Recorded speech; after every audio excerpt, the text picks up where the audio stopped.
شلونكم متابعين؟ ان شاء الله الكل بخير. طبعا اليوم جايب لكم معلومه بسيطه، اكو ناس ما يعرفوها، هواي الناس اللي بادين بالكيك. طبعا جايب لكم طريقه مال التذويب هاي الشوكولاته البيضة او النسله البيضة. طبعا مثل ما اكو نسله شقره، اكو نسله هم بيضة. هاي وزنها 2 كيلو ونص. صناعه تركيه. هاي اغلب محلات الحلويات يستخدموها بالكيك. آه، كيلو ونص وزنها.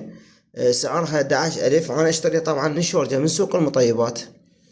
شلون أذوبها؟ أغلب الناس قال يعني كاتبين بالتعليقات شلون نذوب النسل.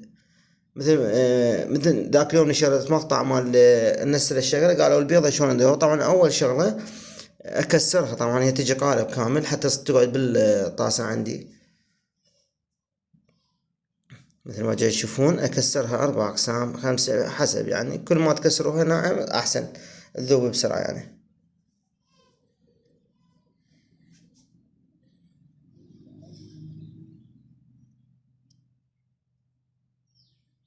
راح اخليها بالطاسة طبعا، واخلي لها ربع بطل زيت. تريدون تخلوها اخف بعد ضيفوا لها زيت. النسل البيضة ما تذوب اذا ما بيها زيت، يعني هاي معلومة مهمة.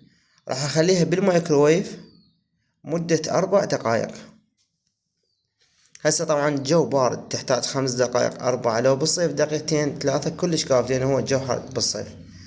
بس هسه لين بارد الجو يعني دائما تكون جامدة صاكية. راح امشي الفيديو على السريع حتى لا يصير طويل مثل ما جاي تشوفون.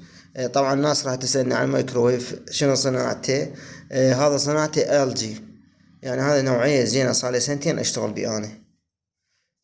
شوي بي وبي يعني مايكروويف. سعره 100 ألف، يعني خاف واحد يسأل عليه. صناعة LG. يعني أغلب الناس راح تعرف المعلومة بالفيديو، راح تسألني عن الميكروويف، فهاي جاوبتهم. صناعة LG. طبعا هاي الطريقة طريقة احترافية، وكل محلات الحلويات يستخدمون هاي الطريقة حتى يذوبون بها الكاكاو. يعني مو محمم بخار ومي حار وطباخ وكذا، هاي خلال دقائق يعني أي نسلة كاكاو نذوبها بيها. يعني شغلة احترافية وشغلة يعني راسكم يبرد. أنا نصيحة أي شخص ما عنده مايكرويف يحاول يجيب مايكرويف يشتري، يعني لأن راح يسهل عليه الشغل هواي. هاي كملت ال4 دقائق مثل ما جاي تشوفون.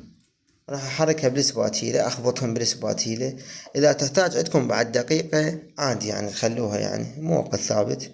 سووا اكثر شي بالنسلة التركية 6 دقائق تذوب. اللي يسأل يعني على الطاسة نايلون خاف تموع، لا ما تموع، انا صار لي هواي اشتغل بيها يعني. مو ولا يعني شي بايركس يعني حتى تشتغلون بيه النسل.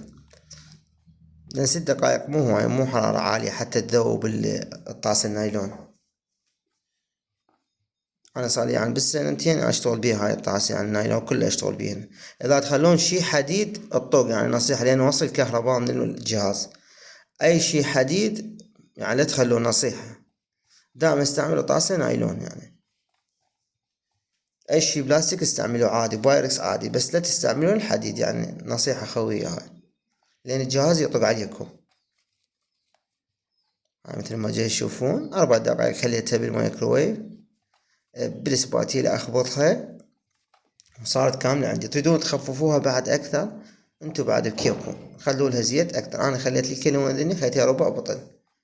هاي مثل ما جاي تشوفون.